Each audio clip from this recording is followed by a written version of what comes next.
بسم اللہ الرحمن الرحیم۔ السلام علیکم۔ کیا عورتوں کا بغیر دوپٹہ کے وضو کرنا جائز ہے؟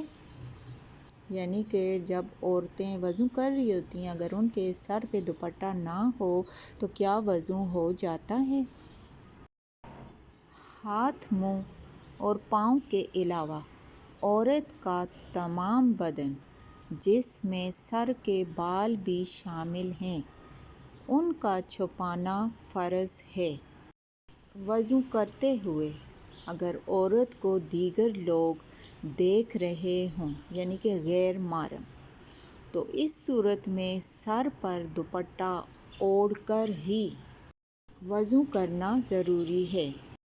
اس کے برعکس اگر کوئی دیکھنے والا نہیں تو پھر بغیر دوپٹہ کے بھی وضو کر سکتی ہیں۔